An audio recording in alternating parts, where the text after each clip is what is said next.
A paz de Cristo, meu amigo, meu irmão. Gostaria de estar convidando a todos para junto podermos estar fazendo mais um estudo da revista Palavra e Vida, da Convenção Batista Fluminense, revista de jovens e adultos. O tema central dessa revista, nesse terceiro trimestre, é fé e verdade. Reflexões das cartas de Tiago, 1ª e 2ª Pedro e Judas.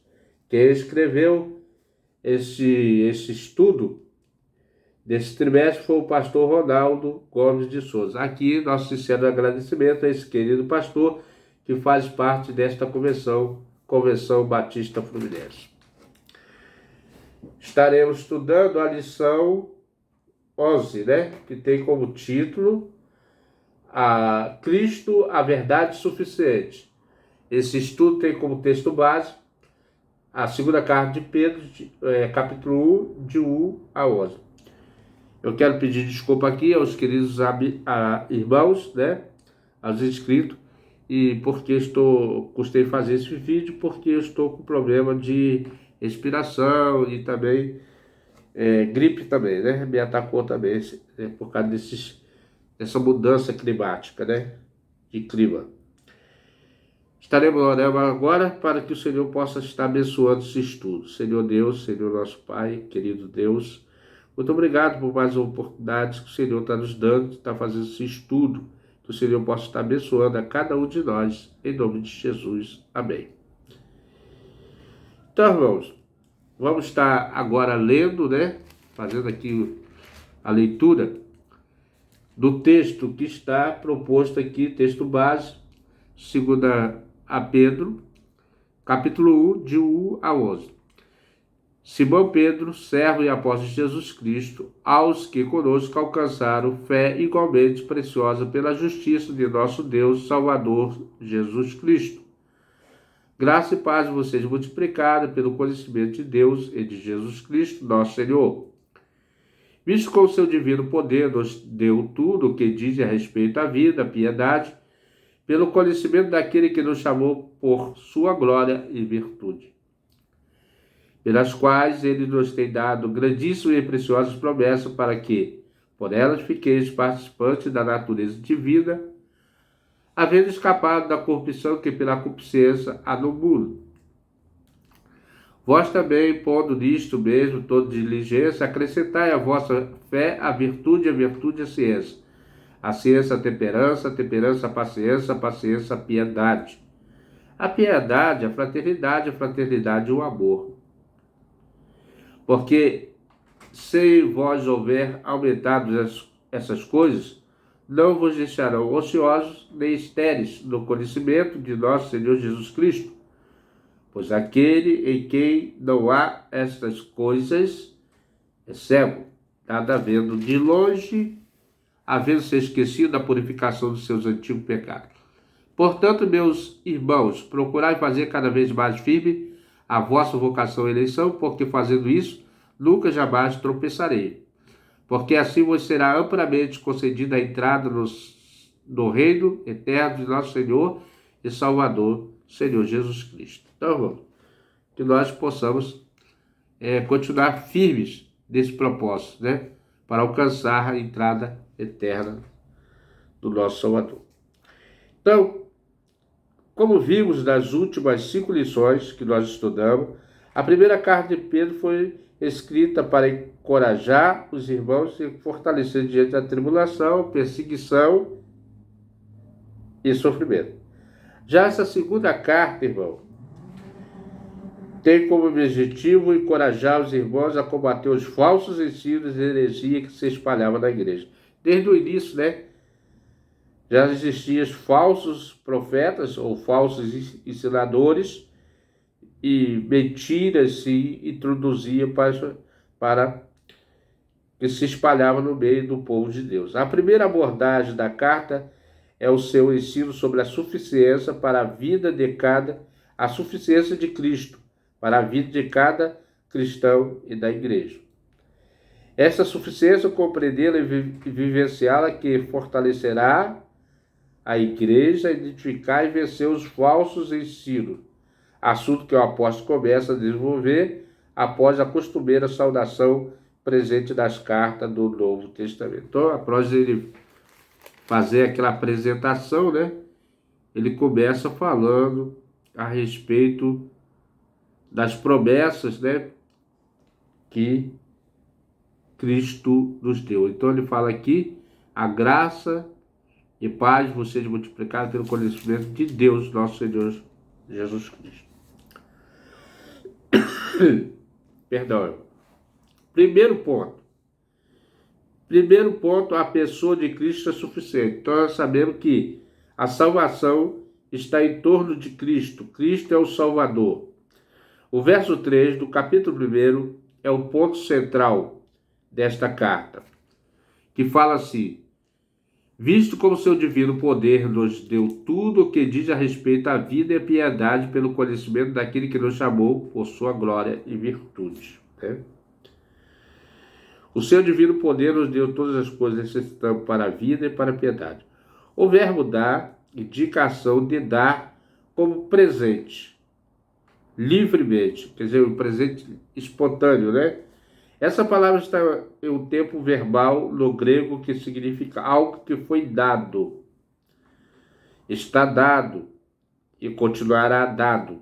Ou seja, tudo que o cristão precisa está para sempre garantido ao cristão para viver. Então, a promessa de Cristo é para sempre.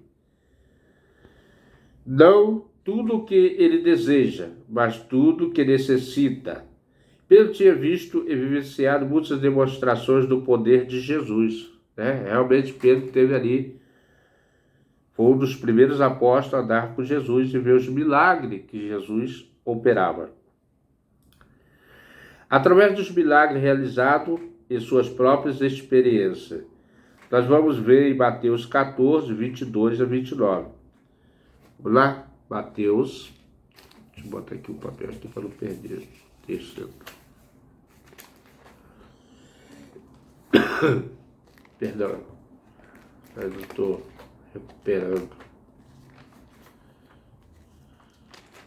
Mateus 14.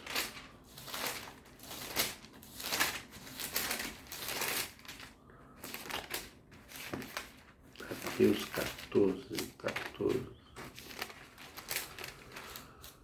14, 22 a 29. Vamos ler esse texto. Logo ordenou Jesus aos seus discípulos que entrassem no barco e fossem adiante para outra banda, enquanto despedia a multidão. A despedida da multidão subiu ao monte para orar à parte. Chegada já tarde, estava ali só. E o barco estava já no meio do mar, açoitado pelas ondas, porque o vento era contrário. Mas a quarta vigília da noite dirige Jesus para eles, caminhando por cima do mar. E os discípulos, vendo caminhar sobre o mar, assustados, dizendo: é um fantasma, e gritaram com medo. Jesus, porém, lhes falou logo, dizendo: tende bom ânimo, sou eu, não temais. E respondeu-lhe Pedro e disse: Senhor, se és tu, manda-me ir ter contigo acima das águas.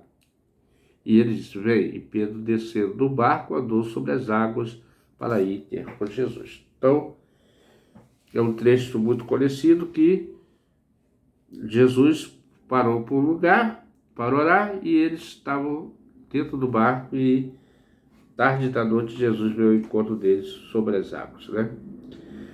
A palavra poder, dinamis. Lembra daquele materialzinho que botava tipo uma bombinha atrás da bicicleta chamada dínamo? É isso aqui, ó. Dinamis. Indica uma energia constante, dinâmica, habitando em Cristo por força da sua natureza divinal. Então, é uma energia constante, né? Com efeito, esse poder que capacita o cristão para viver na piedade. Então, o que capacita o cristão? A força contínua que capacita o cristão a viver essa piedade que é Cristo, né? Essa palavra indica a resposta interior de que alguém, as coisas de Deus, e que se expressa naturalmente em reverência à sua pessoa, a pessoa de Deus, né? naturalmente, as coisas santas. Entretanto, se por isso alcança o homem pelo conhecimento daquele que nos chamou para a sua glória e virtude. Glória e o renome de Deus e o seu resplendor, a sua majestade, virtude, por sua vez traz a ideia de perfeição e retidão, excelência moral. São por essas qualidades que Jesus Cristo chama os homens a si, e de forma admirável lhes oferece participação dessa glória e virtude, né? Então nós somos convidados, através de Cristo, para participar dessa glória e virtude. Se isso não é bastante, e pela virtude e glória do Senhor, que o cristão é alvo das grandiosas, magníficas e preciosas, de grande valor, promessas, mostrando que são supremamente grande e inestimáveis o valor. Então, a glória do Senhor, a magnificência do Senhor, as preciosas e o valor grande que Deus tem para cada um de nós. Elas são magníficas e preciosas, que ao crer nela o cristão participa e compartilha e se torna parceiro associado da natureza divina. Então, quando você faz o bem, você ama, você começa a adquirir o caráter e os preceitos de Cristo, você é participante dessa glória, recebendo a capacitação para escapar da corrupção, contaminação, destruição e decadência, podridão, decomposição, que domina este mundo, sendo esse o desejo natural do homem sem Deus. Então, quando o homem ele não tem Deus, o desejo dele é só se contaminar, se autodestruir e entrar em decadência, porque ele está no mundo podre, sendo participar da natureza divina, portanto, não significa que o homem se tornará um Deus, então, mas que está reservado para si a natureza, peculiaridade, características e poderes que se tornarão diferentes do não salvo. Portanto, a vida apegada às coisas santas é o fruto cultivo da nova natureza, e tudo isso alcançado pela suficiência de Cristo, da vida do salvo. Então, quando você adquire a salvação através de Cristo, a suficiência de Cristo, a restauração de Cristo, você passa a ter essa nossa nova natureza e é salva deste mundo de podridão. Então nós falamos nesse primeiro ponto, a suficiência de Cristo, não é isso? A pessoa de Cristo é suficiente. Está no versículo de 3, né? De 3, pelas quais nos tem dado grandíssimas e preciosas promessas, para que por essa fiqueis participantes da natureza divina, escapar da corrupção que pela sua consciência há no mundo. Né? E agora nós vamos para Cristo é suficiente para fazer crescer a fé.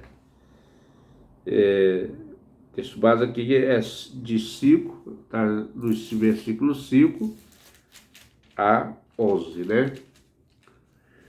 Então diz assim: há duas fases bem parecidas que ligam as duas sequências do texto que estamos refletindo.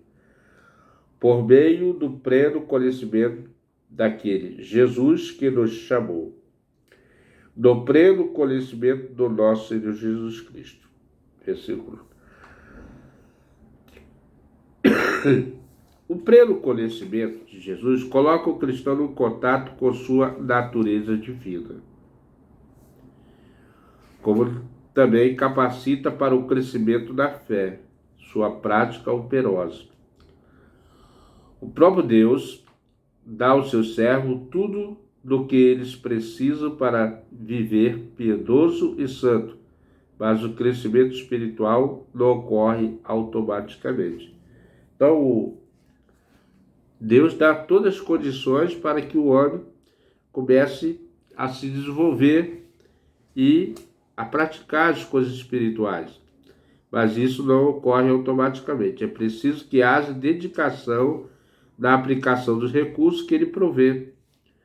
O apóstolo Paulo exorta aos filipenses que eles deveriam pôr em ação a salvação de vocês com temor e tremor, pois é Deus que efetua em vocês tanto o querer quanto o realizar, de acordo com a boa vontade dele.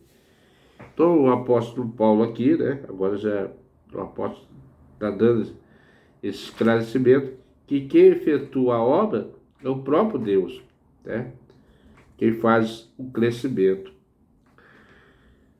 Não bastante, o apóstolo Pedro enumera nos versos 5 e 7 qualidades que fazem parte do crescimento da fé. Olá, vamos ver quais são esses 7 crescimentos? Não obstante, o apóstolo enumera nos versos de 5 a 7 qualidades, é isso mesmo, 7 qualidades que fazem parte do crescimento da fé.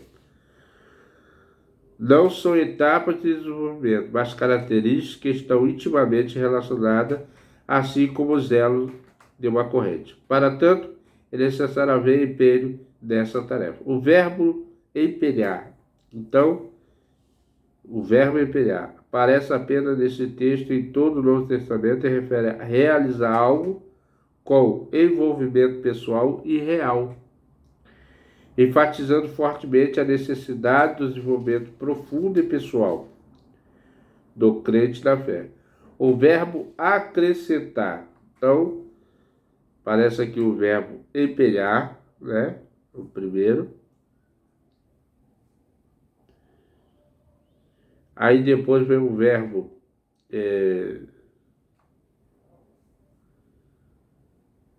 aqui, fortemente enfatizando a necessidade do profundo pessoal. E o verbo acrescentar, aí no verso 5, é uma metáfora que indica fornecer tudo o que é necessário para atingir um grande objetivo, significando ainda a cooperação generosa e dispendiosa. Isso quer dizer que o cristão deve investir tudo o que puder nesse tipo de cooperação com Deus em sua própria vida, para a honra dele. Assim, todas as qualidades são virtude, conhecimento, domínio próprio, perseverança, piedade, fraternidade e amor. Por virtude, compreendemos a excelência, coragem, então virtude, bondade, moral. Por conhecimento, compreendemos a noção sobre Deus e sobre as coisas em geral, como resultado de viver pelo elo. Segundo corrente, o domínio próprio. Então, domínio próprio, que significa autodomínio, procedendo de dentro de si mesmo, não meramente em si mesmo. Domínio próprio é uma das manifestações do Espírito, do fruto do Espírito, conforme exposto na carta aos Gálatas 5, 22 e 23. O domínio próprio acrescenta a perseverança, com sentido permanência, resistência, firmeza, especialmente quando Deus capacita o crente a suportar os desafios, posições humanas ou satânicas que surgem e até mesmo sedução carnal que vem do interior do homem. A perseverança une-se à piedade e à reverência para com Deus a respeito com as pessoas. Por último, justa a lista de virtude, o amor fraternal.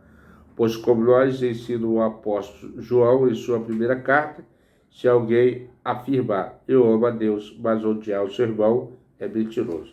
João 4, 20, parte A. Então, irmão, nós aqui nesse ponto, nós entendemos que Cristo é suficiente para fazer crescer a fé, que tem 7 qualidades, de crescimento da fé, que é imperar, acrescentar,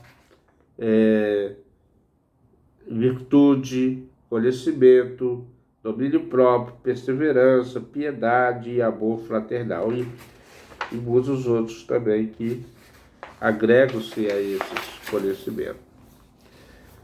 Terceiro ponto, Cristo em nós é suficiente para a prática da fé.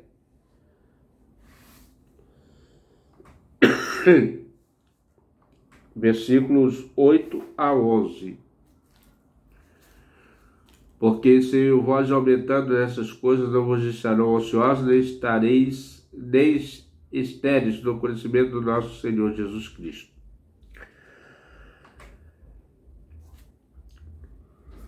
Vou pôr aqui, tá? Cadê aqui?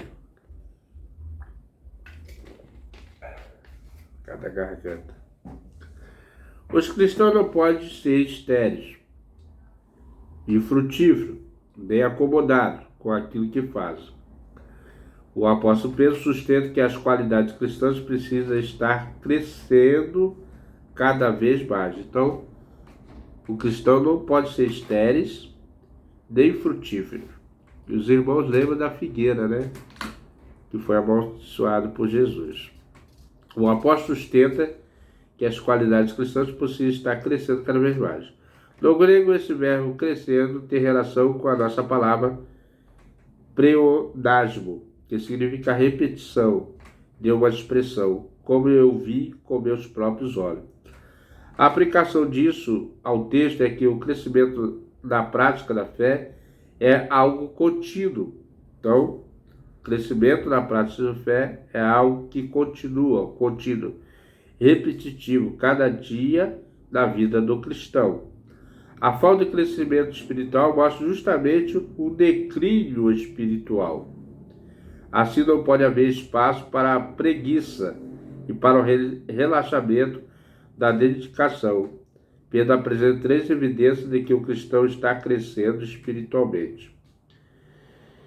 Em primeiro lugar, a frutificação. Então, quando tem frutos, inicialmente o cristão precisa desenvolver-se no conhecimento da pessoa de Cristo como seu Senhor, demonstrando ser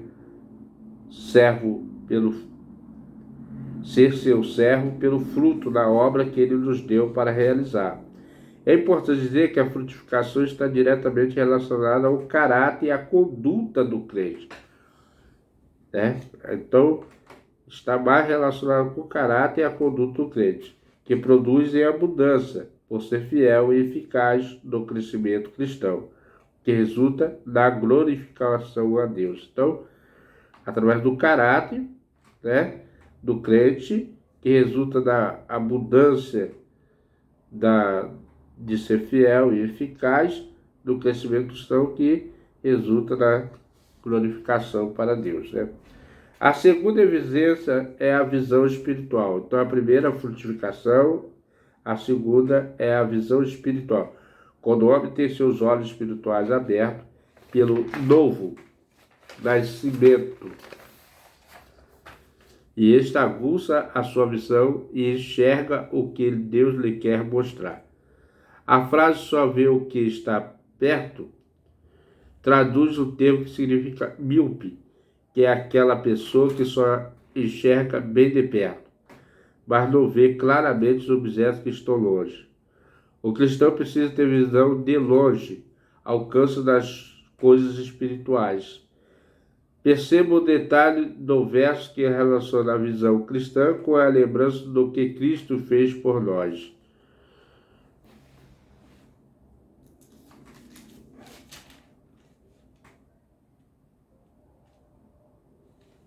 Pois aquele em quem não há essas coisas é cego e nada vendo ao longe, havendo se esquecido a purificação dos seus antigos pecados. Portanto, vamos procurar fazer cada vez mais firme a vocação e a eleição, porque fazendo isso, nunca jamais tropeçareis. Porque assim vos será amplamente concedida a entrada no reino eterno de nosso Senhor e Salvador Senhor Jesus Cristo.